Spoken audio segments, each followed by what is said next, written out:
உண்மை சம்பவங்களை உடனுக்குடன் தெரிந்து கொள்ள நமது சேனலை சப்ஸ்கிரைப் பண்ணிக்கொள்ளுங்கள். வணக்க நண்பர்களே, நேற்று ஒட்டுமொத்த தமிழ்நாடும் ஒட்டுமொத்த அரசியல் பார்வைகளும் மொத்தமாக மதுரையை நோக்கி தான் இருந்துச்சுன்னு சொன்னால் அது மிகையாகாது. ஏன்னா மதுரை மாநகரில் நேற்று விஜய் அவர்கள் நடத்திய மாநாடு இரண்டாம் கட்ட மாநாடு ரொம்பவே வெற்றிகரமாக நடத்தப்பட்டது. நம்ம எல்லாருக்குமே தெரியும், நடிகர் விஜய் அவர்கள் சினிமா படத்தில் நடிச்சுக்கிட்டு தான் இருக்காரு. அதனால் அவர் ஒரு படத்துக்கு 150 கோடிக்கு மேலே சம்பளம் வாங்குறாருன்னு சொல்லி நல்லாவே தெரியும். அப்படி கரண்ட்டாக ஃபீல்டில் இருந்துக்கிட்டு இருக்கும் பொழுதே அவர் திடீர்னு சினிமாவில் நடிக்க மாட்டேன் அப்படின்னு சொல்லி சினிமாவுக்கு முழுக்கு போட்டுட்டு அரசியலை குதிச்சிருக்காருன்னு சொல்லி நல்லாவே தெரியும். நடிகர் விஜய் கட்சி தொடங்கின உடனே என்ன சொன்னாங்கன்னா, இவர் தன்னுடைய சொத்தை காப்பாற்றிக்கிறதுக்காக இவர் அரசியலை குதிச்சிருக்காருன்னு சொல்லி ஒரு விமர்சனம் வச்சாங்க. இன்னும் ஒரு சில பேர் உதயநிதி ஸ்டாலினுக்கும் விஜய்க்கும் பகைமை வந்ததால் அவர் அந்த பகைமை உணர்ச்சியால் தான் கட்சி ஆரம்பித்து வந்திருக்காருன்னு சொல்லி இன்னொரு குற்றச்சாட்டை வச்சாங்க. உண்மையில் உதயநிதி ஸ்டாலின் சினிமா துறையில் தலையீடு அதிகமாக வச்சு அவர் நான் சொல்லும்போது தான் உங்கள் படத்தை ரிலீஸ் பண்ணணும், நான் சொல்கிற தியேட்டரில் தான் உங்கள் படத்தை ரிலீஸ் பண்ணணும், நான் எந்த நேரம் குறிக்கிறனோ அந்த நேரத்தில் தான் நீங்கள் ரிலீஸ் பண்ணணும்னு சொல்லி சில தாக்கத்தை ஏற்படுத்தினால அவர் விஜய்க்கு கொஞ்சம் கோபம் வந்திருக்கலாம். ஆனால் அதுக்காக மட்டுமே அவர் கட்சி ஆரம்பித்தார் அப்படின்னு சொன்னால் அது தவறான விஷயமாக இருக்கும். நேற்று மதுரையில் நடந்த மாநாட்டில் தெல்ல தெளிவாக நான் எதுக்காக கட்சி ஆரம்பித்தேன் அப்படிங்கிறத அவர் தெல்ல தெளிவாக சொல்லியிருக்காரு. என்ன சொன்னாருன்னா, என் நாட்டு மக்கள் எனக்காக நிறையா பண்ணியிருக்கீங்க, நான் இன்றைக்கி சினிமா துறையில் சாதித்து இந்த அளவுக்கு வளர்ந்துருக்குன்னா அதுக்கு முழுக்க முழுக்க நீங்கள் தான் காரணம். ஆனால் உங்களுக்கு ஒரு அநீதி இழைக்கப்படும் பொழுது நான் பார்த்துக்கிட்டு சும்மா நிற்க முடியல. அதனால தான் அரசியல் கட்சி ஆரம்பித்து நான் உங்களுக்கு நல்லது செய்ய வந்திருக்கேன். ஏன்னா இப்போ உள்ள அரசியல் கட்சிகள் உங்களுக்கு அநீதி இழைக்கிறாங்க. அதனால் நான் அரசியல் கட்சி ஆரம்பித்து உங்களுக்கு நல்லது செய்யணும், அவங்களெல்லாம் விரட்டி அடிக்கணும் அப்படிங்கிற நோக்கத்தில் தான் நான் கட்சி ஆரம்பிச்சேன்னு சொல்லி தெல்ல தெளிவாக சொல்லியிருக்காரு. விஜயோட இந்த பேச்சுக்கும் சில பேர் விமர்சனத்தை தெரிவிக்கிறாங்க. அதாவது ஒவ்வொரு நடிகரும் கட்சி ஆரம்பிக்கும் போது சொல்கிற வசனம் தான் இந்த வசனம், நீங்கள் மட்டும் புதுசு கிடையாது. ஏற்கனவே விஜயகாந்த் அவர்கள் கட்சி ஆரம்பிக்கும் போதும் அதை தான் சொன்னார், கமலஹாசன் கட்சி ஆரம்பிக்கும் போதும் அதை தான் சொன்னார், ஏன் ரஜினியே கட்சி ஆரம்பிச்சிருந்தா கூட அதையே தான் சொல்லியிருப்பார், நீங்கள் மட்டும் புதுசு கிடையாது. ஒவ்வொரு முறையும் நடிகராக இருந்து கட்சி ஆரம்பிக்கும் பொழுது அவங்க சொல்கிற ஒரு விமர்சனம் இந்த விமர்சனம் தான். அதனால் இது எங்களுக்கு பழகி போச்சு அப்படிங்கிற மாதிரி அரசியல் தலைவர்கள் நிறைய பேர் கருத்துக்களை தெரிவித்த வண்ணம் இருக்கிறாங்க. இருந்தாலும் விஜய் அவர்கள் கட்சி ஆரம்பித்த பிறகு அரசியல் தளத்தில் ஒரு மிகப்பெரிய மாற்றம் வந்திருக்குன்னு சொன்னால் யாராலையும் மறுக்க முடியாது. ஏன்னா விஜய் அவர்கள் தமிழக வெற்றி கழகம் அப்படிங்கிற கட்சி ஆரம்பித்து முதல் மாநாட்டை வெற்றிகரமாக நடத்தி முடித்த பிறகு அதிலிருந்து தமிழக அரசியல் களத்தில் ஒரு சூடு பிடிச்சிக்கிச்சு. தமிழக அரசியல் களம் ஒரு மாற்றம் கண்டிருக்குன்னு சொன்னால் கண்டிப்பாக அதை எல்லோரும் ஏற்றுக்கிட்டு தான் ஆகணும். விஜய் அவர்கள் தமிழக வெற்றி கழகம் அப்படிங்கிற கட்சி ஆரம்பிச்சிருக்காரு அப்படிங்கிற விஷயத்தை கேள்விப்பட்ட உடனே சீமானுக்கு ரொம்ப சந்தோஷம். என் தம்பி கட்சி ஆரம்பிக்கட்டும், யாரோ கட்சி ஆரம்பிக்கிறாங்க, என் தம்பி கட்சி ஆரம்பித்தா எனக்கு சந்தோஷம் அப்படின்னு சொல்லி முதல்ல சிவப்பு கம்பளம் விரித்து வரவேற்றார் சீமான். ஆனால் விஜய் அவர்கள் விழுப்புரத்தில் முதல் மாநாட்டை நடத்தின உடனே சீமானோட மனசில் ஒரு மாற்றம் வந்துருச்சு. அதாவது கொள்கை தலைவராக 5 பேர் அறிவிச்சிங்க, அதில் பெரியாரை எதுக்கு வச்சிங்க? பெரியார் மோசமான ஆள், அவர் பெண்களை மதிக்கிறது கிடையாது, பெண்களை அடிமைப்படுத்தினாருன்னு சொல்லி பெரியார் மேலே ஒரு மிகுந்த குற்றச்சாட்டை வச்சு சீமான் அவர்கள் விஜயை எதிர்க்க ஆரம்பித்தார். உண்மையாலுமே சீமான் கிட்ட இருந்து இப்படி ஒரு எதிர்ப்பு வரும்னு சொல்லி விஜய் அவர்கள் நினச்சி கூட பார்த்துருக்க மாட்டார். அது மட்டும் இல்லாமல் ஒட்டுமொத்த தமிழக மக்களும் ரொம்ப அதிர்ச்சி அடைஞ்சாங்க. என்ன சீமான் இப்படி பேசிட்டாரு, அதுவும் பெரியாரை போய் தப்பாக பேசிட்டாரு, பெரியார் பெண்களை அழிக்க பார்க்குறாரு, பெண்களுக்கு எதிரானவர்னு சொல்லி பெரியாரோட கொள்கையை தப்பாக பேசுகிறாருன்னு சொல்லி உண்மையாலுமே ஒட்டுமொத்த தமிழக மக்களுக்கும் அது அதிர்ச்சியை கொடுத்துச்சு. பெரியார் மோசமானவர், அவர் பெண்களை கொச்சைப்படுத்தினார். அதுவும் இல்லாமல் தாய் மகன் உறவை கூட கொச்சப்படுத்தினார். அவர் தாய் மகன் கூட உறவை வச்சுக்கலான்னு சொல்லி ரொம்ப மோசமாக பேசியிருக்காரு. அது மட்டும் இல்லாமல் பெண்கள் கர்ப்பப்பையை அறுத்தறிங்கன்னு சொன்னார். அவங்க வீட்டு பெண்களாக இருந்தால் அப்படி சொல்லியிருப்பாரா அப்படின்னு சொல்லி சீமான் பெரியார் மீது பயங்கரமான குற்றச்சாட்டை வச்சு விமர்சனம் பண்ணிட்டு இருக்கும் பொழுது எல்லாருக்குமே இது அதிர்ச்சியை கொடுத்தது. எதன் அடிப்படையில் சீமான் பெரியார் மீது இப்படி ஒரு குற்றச்சாட்டை வைக்கிறாருன்னு சொல்லி பார்த்தீங்கன்னா, அவர் ஒரு சில இடத்துல ஒரு சில புக்கில் நான் படித்தேன்னு சொல்லி அவர் மொட்டையாக மழுப்பி விட்டுருப்பார். ஆனால் இந்த இடத்துல சீமான் எதை பார்த்து சொன்னாலுமே இந்த இடத்துல பெரியாரை பற்றி சீமான் கொச்சையாக பேசுறது ரொம்ப தப்புன்னு சொல்லி எல்லா தரப்பு மக்களுமே சீமானுக்கு கடும் எதிர்ப்பு வந்துச்சு.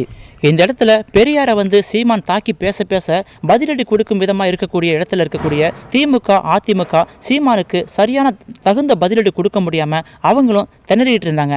இதனால் சீமான் சொல்கிறது உண்மையோ? ஏன்னா அந்த இடத்துல பெரியார் எந்த தப்பும் பேசலைன்னா ஏன் திராவிடம் பேசக்கூடிய திமுக அதிமுக ஸ்ட்ராங்காக எதிர்ப்பு தெரிவிக்கலாமே? அவங்க ஏதோ ஒரு வார்த்தையை சொல்லி சொல்லி மழுப்பி விட்டுட்டு போகிறாங்களே, ஆக மொத்தத்தில் சீமான் சொன்னது சரியாக இருக்குமோங்கிற மாதிரியும் சில பேர் நினைக்க ஆரம்பித்தாங்க.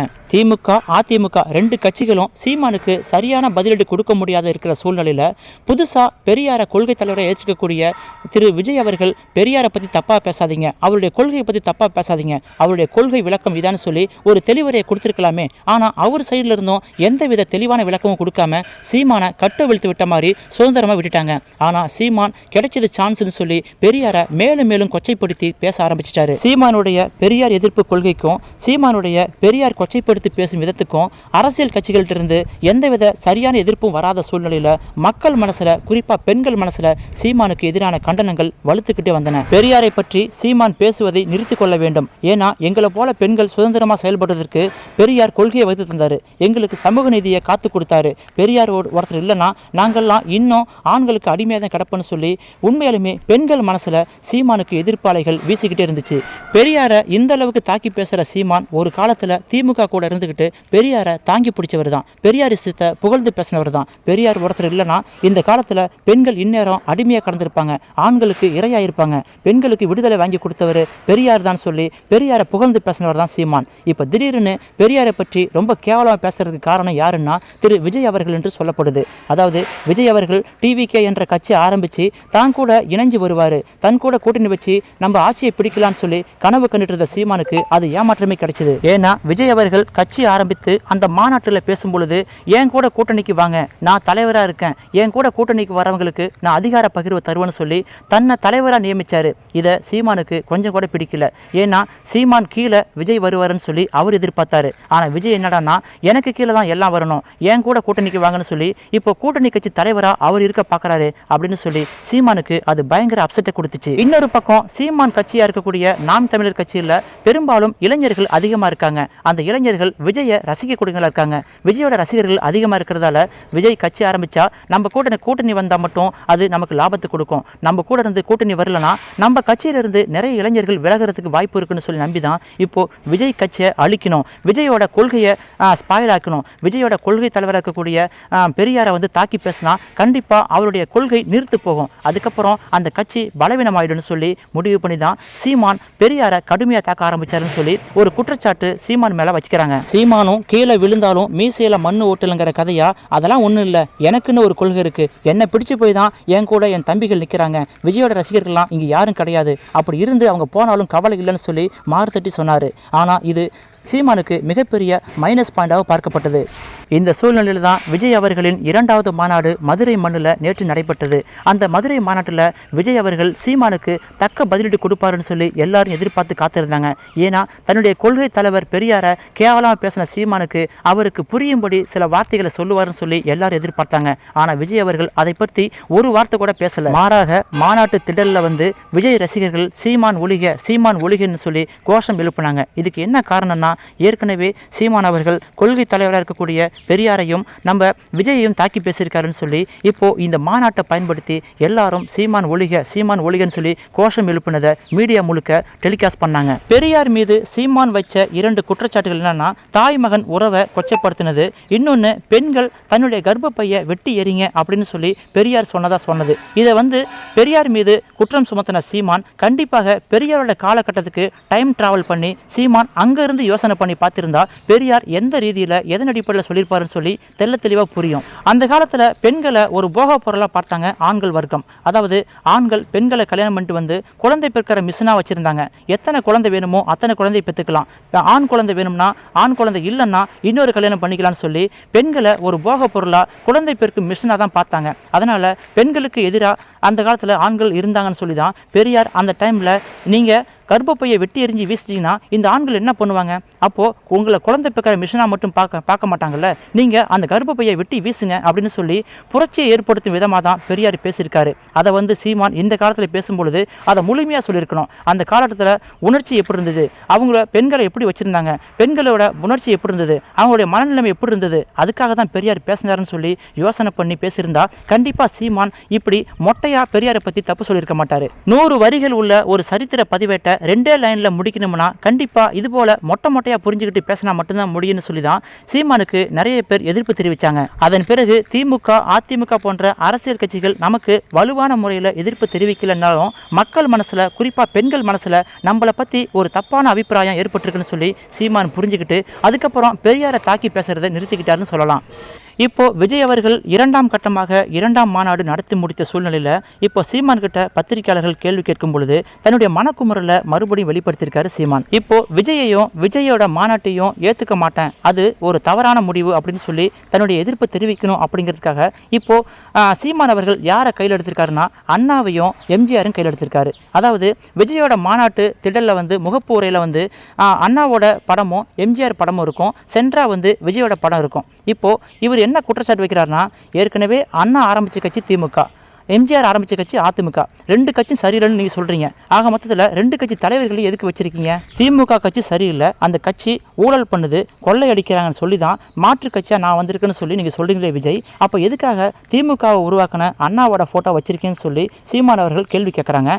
இதுக்கு நேற்றே விஜய் அவர்கள் மாநாட்டில் தெளிவாக பதில் சொல்லிட்டாரு. திமுகவை உருவாக்குனது அறிஞர் அண்ணா, ஆனால் அண்ணா உருவாக்கின திமுக அவர்கிட்ட இல்லை. அவருடைய மறைவிற்கு பிறகு அதுக்கப்புறம் கலைஞர் கருணாநிதி கிட்ட திமுக போச்சு, அதில் கொஞ்சம் பலவீனமாயிடுச்சு. அதுக்கப்புறமா கலைஞர் கருணாநிதியிலிருந்து அவருடைய மகன் திரு ஸ்டாலின் அவர்கிட்ட போயிடுச்சு. இப்போது திமுக வேறு ரூட்டில் பயணிக்குதுன்னு சொல்லி குற்றம் சுமத்தி தான் இப்போது நான் மாற்று கட்சியாக வந்திருக்கேன்னு சொல்லி நேற்று தெள்ள தெளிவாக விஜய் அவர்கள் சொல்லிட்டாரு. இதே போல தான் அதிமுகவை உருவாக்கின எம்ஜிஆர் அவர்கள், அவர் காலகட்டத்தில் இருந்த அதிமுக வேற, இப்போ இருக்கிற அதிமுக வேற. இப்போது அதிமுகவோட நிலைமை ரொம்ப பரிதாபமாக இருக்குன்னு சொல்லி இப்போது 2 தலைவர்களும் இல்லாத காலகட்டத்தில் நான் வந்திருக்கும் பொழுது அவருடைய கொள்கையில் இருந்த அந்த ஆட்சியை நான் தருவேன் அப்படிங்கிறதுக்கு முன்னுதாரணமாக தான் அந்த ஃபோட்டோவை வச்சிருக்கேன்னு சொல்லி அந்த மாநாட்டில் தெள்ள தெளிவாக சொல்லியிருக்காங்க. ஆக மொத்தத்தில் சீமான் அவர்கள் விஜயை குறை சொல்லணும், விஜயோட மாநாட்டை குறை சொல்லணும், அதில் உள்ள கொள்கை தலைவரை குறை சொல்லணும்னு சொல்லி ஒவ்வொரு லைனாக பிடிச்சிக்கிட்டு அதை குறை சொல்கிறத மட்டுமே அவர் வழக்கமாக வச்சிருக்காருன்னு சொல்லி தெள்ள தெளிவாக புரியுது. நமக்கு தெரிந்த வகையில் திரு சீமான் அவர்கள் பெரியார் எதிர்ப்பு கொள்கையை கையில் எடுத்தார்னா கண்டிப்பாக அது அவருக்கு பின்னடைவை தான் ஏற்படுத்துன்னு சொல்லி தெள்ள தெளிவாக தெரியுது. இன்னொரு பக்கம் புதுசாக கட்சி ஆரம்பிக்கிற விஜய் அவர்களை என்கரேஜ் பண்ணாமல் ஆரம்பத்தில் கட்சி ஆரம்பித்தா உன்னை என்கரேஜ் பண்ணுவேன்னு சொல்லி அவர் ஆதரவுக்காரை நீட்டிட்டு தான் கூட கூட்டணி வரலங்கிறதுக்காக அவருடைய கொள்கை தலைவரையும் அவருடைய கொள்கையும் ஸ்பாயில் பண்ணுறது சரியில்லை, இது அநாகரிகன்னு சொல்லி விஜய் கட்சி தொண்டர்கள் நிறைய பேர் இதை சொல்லிக்கிட்டு இருக்காங்க. அதனால தான் மாநாட்டு திடலில் சீமான் ஒழிகன்னு சொல்லி நாங்கள் கோஷம் எழுப்பணும்னு சொல்லியும் அந்த தரப்பு தொண்டர்கள் அதை நியாயமாக பதிவிடுறாங்க. ஆரம்பத்தில் பெரியார் சித்தை புகழ்ந்து பேசி பெரியார் கொள்கையை தூக்கி பிடிச்ச சீமான் திடீர்னு விஜய் அவர்கள் கூட்டணிக்கு வரமாட்டேன், வந்தா என் கூட கூட்டணிக்கு வா, நான் தான் கட்சி தலைவராக இருப்பேன்னு சொன்ன பிறகு சீமான் அவர்கள் பெரியார் சித்தையும் அவர் கொள்கையும் தூக்கி காலில் போட்டு மிதிக்கிறது சரியில்லை. ஏற்கனவே நான் பெரியார் விஷயத்தை ஃபாலோ பண்ணினேன், பெரியார் கொள்கையை தூக்கி பிடிச்சிக்கிட்டு இருந்தேன், திடீர்னு ஞானம் பெற்று பெரியார் கொள்கை தப்பு, பெரியாரிசம் தப்புன்னு சொல்லி எனக்கு ஞானம் வந்துச்சு, அதனால தான் எதிர்த்து பேசுகிறேன் அப்படின்னு சொல்கிற சீமான் விஜய் கட்சி ஆரம்பிக்கிறதுக்கு முன்னாடி, மாநாடு நடத்துறதுக்கு முன்னாடி அவர் எதிர்ப்பு தெரிவிச்சிருக்கலாமே. விஜய் கட்சி ஆரம்பித்து தன்னுடைய முதல் மாநாட்டை விழுப்புரத்தில் நடத்தி அதில் தன்னுடைய உரையை தொடங்கும் பொழுது தனக்கு சாதகமாக இல்லையேன்னு சொன்ன பிறகு அவருக்கு எப்படி ஞானம் வந்திருக்கும், இதெல்லாம் ஏற்றுக்கூடியது அல்லன்னு சொல்லி இப்போது விஜய் கட்சி தொண்டர்கள்லாம் சீமானுக்கு எதிராக கிளம்பியிருக்காங்க. 2026 எங்களுடைய கட்சி தலைவர் விஜய் அவர்களை நாங்கள் முதலமைச்சர் சீட்டில் உட்கார வைப்போம்னு சொல்லி ஒரு பக்கம் தாவைக்க தொண்டர்கள் தீர்மானம் எடுத்திருக்காங்க. ஏற்கனவே தமிழ்நாட்டை ஆண்டு கொண்டிருக்கிற கட்சிகள் இருக்கும் பொழுது அப்போல்லாம் எதிர்ப்பு தெரிவிக்காத நீங்கள் திடீர்னு விஜய் அவர்கள் கட்சி ஆரம்பித்த பிறகு உங்களுக்கு பெரியாரை பற்றி எதிர்க்க வேண்டிய சூழ்நிலை என்ன வந்துச்சு? விஜய் கட்சி ஆரம்பித்த பிறகுதான் உங்களுக்கு பெரியாரை பற்றி ஞானம் பிறந்ததா? இதெல்லாம் ஏற்றுக்கொள்ளும்படியாக இல்லைன்னு சொல்லி விஜய் கட்சி தொண்டர்கள் எதிர்ப்பு தெரிவிக்கிறாங்க. வேண்டாத மருமகள் கைப்பட்டா குற்றம் கால்பட்டா குற்றங்கிற மாதிரி நீங்கள் விஜயை பார்த்தாவே உங்களுக்கு பிடிக்கிறது இல்லை. விஜய் ஆரம்பத்தில் உங்கள் கூட இணைஞ்சு வந்திருந்தா ஆகோ ஓஹோம்பிங்க. இப்போ விஜய் தன்னிச்சையாக பயணம் பண்ணுறது உங்களுக்கு பிடிக்கல. அதனால் பத்திரிகையாளர் சந்திப்பு எப்போ கிடைக்குதோ அப்போல்லாம் விஜயை பற்றியும் விஜயோட கொள்கை தப்பு, விஜயோட கொள்கை தலைவர் தப்பு, விஜய் மாநாடு தப்பு, விஜய் கட்சி ஆரம்பிச்சது தப்புன்னு சொல்ற அளவுக்கு நீங்க மனக்குமரில் இருக்கீங்க சீமான் சொல்லி சீமானுக்கு எதிராக இப்போ தாவேக தொண்டர்கள் கிளம்பியிருக்காங்க. உலக செய்திகளை உடனுக்குடன் தெரிந்து கொள்ள நமது சோசியல் உண்மை சேனலை மறக்காமல் சப்ஸ்கிரைப் பண்ணிக்கொள்ளுங்கள்.